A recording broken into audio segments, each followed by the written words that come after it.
Motel here, back with another video. Thank you for joining me.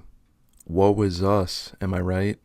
Why aren't people more mad about this? Why isn't this something that constantly comes up in conversations? I mean, isn't this what everybody's talking about at the checkout line, at the grocery store? Why'd they cancel that Madame Woe figure? Very, very, very unfortunate. It is close to the 2-year anniversary as of the recording of this video when this figure was canceled back in June of 2023. Let's say the summer of 2023. Very, very hard pill to swallow. I was pretty pumped on this figure, so please allow me to vent. Super7 Ultimates. Never had I purchased an Ultimates figure from Super7 before until they started doing Power Ranger figures. Let's start from the beginning, dial it back for a sec. I was not a huge advocate for this line at the time of its debut.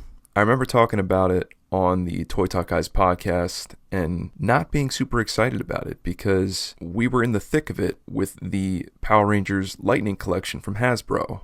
And I already didn't want to pay that kind of money for those figures. Now you have an entirely different toy company making a whole new line of premium figures. They were more expensive, and I was already trying to budget out my purchases for these Lightning collection figures, trying to figure out when things were getting released and get into a cadence. I really don't know how you Teenage Mutant Ninja Turtle collectors deal with it. All these different lines going at once, everybody wants your money. I don't know how you deal with it. I couldn't. Super7 comes along and shows us what they're going to release for their first wave of Ultimates figures. 2 Rangers, 2 bad guys, and a Zord.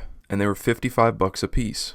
I even remember thinking, wow, that's making the Lightning collection seem incredibly affordable and a bargain. So almost immediately I had written it off and I said, nope, I'm not going to do it. I'm already spending money I don't want to spend on these Lightning collection figures. I'm not about to start ordering figures from another premium line. It's not happening. As time went on, Wave 2 popped up. There he was, King Sphinx. Ooh, that's a monster of the week. I am a big King Sphinx fan, so I looked right at that thing. I was just like, all right, here we go. I'm probably going to have to own that. At that point, I looked back at Wave 1, and I saw that some of the figures were getting discounted on certain sites. I was kind of looking at Goldar. He had been discounted like $20 or something like that, so I was just like, well, I guess you kind of need Goldar if you're going to buy King Sphinx. So I went ahead and bought Goldar because I knew at some point I was going to pick up King Sphinx. Goldar was cool. I got him first, obviously, and then once King Sphinx came, I was just like,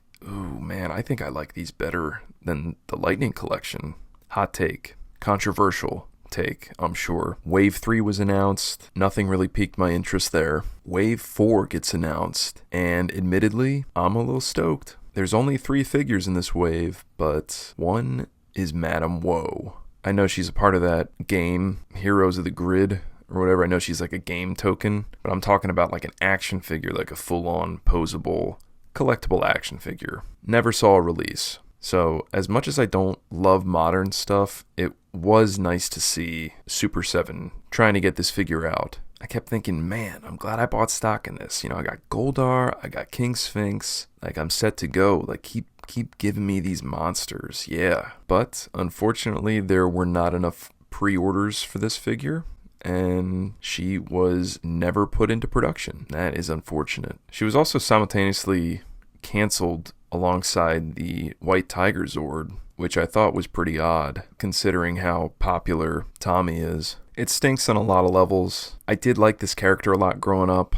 Just on her appearance alone, she makes her a really cool villain. I love a good, like, big, chunky, clunky monster suit. Don't get me wrong, but I do love it when the suits are kind of dialed back and they kind of have more of like a human quality to them. And Madame Woe was kind of like witch, sorceress-like, and also elegant in a way. It was just like a really, really cool look that I think transfers well to figure form. Also, her show appearance is a real trip. The episode she's in is cool. And I always love stuff like this where she wasn't like a traditional monster of the week, but that was like her function in the show. She wasn't something that Finster like put together and cranked out of the Monster-matic. She was already like this evil being that Rita like reached out to assist her with destroying the Power Rangers.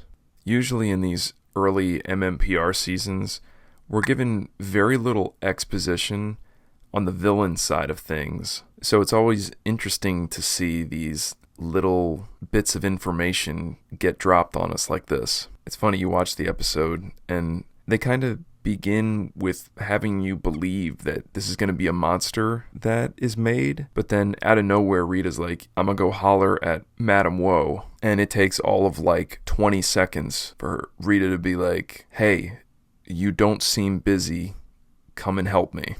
And Madame Woe's like, oh yeah, totally, like what's up? What do you need me to do? Let me just drop whatever I'm doing because you need something. And her fight sequence was like awesome. She's got these like long nails and long hair that perform like energy attacks or whatever. It's so cool. I love that character. I love that whole sequence. And since we brought up fighting, anybody remember the Power Rangers Sega Genesis game? Madame Woe was in it. Remember she had like a lot of energy based attacks in that one too.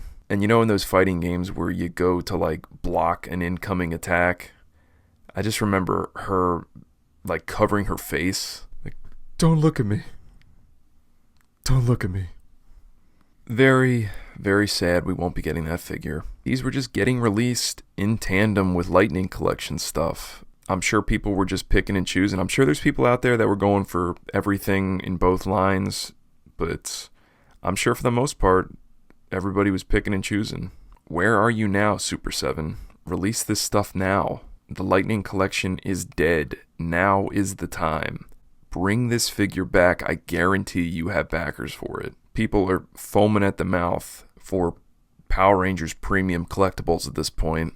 I'm telling you, fire these pre-orders back up. If not Madame Woe, at least test the waters with the Tiger Zord. There's got that. I can't believe that didn't get backed. You would definitely get backers for that. How much everybody's complaining about this reignition stuff, you get backers for that. But it seems everything is pretty much halted with Power Rangers Ultimates.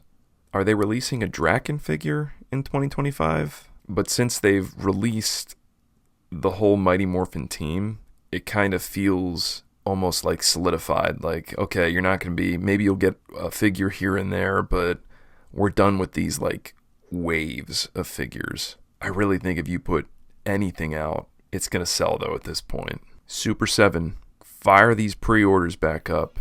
There will be backers. Do it now. If you enjoyed this video and you stayed for the whole rant, I appreciate you. Please check out the Toy Talk Guys podcast. This is Motel, and I will see you in the next one.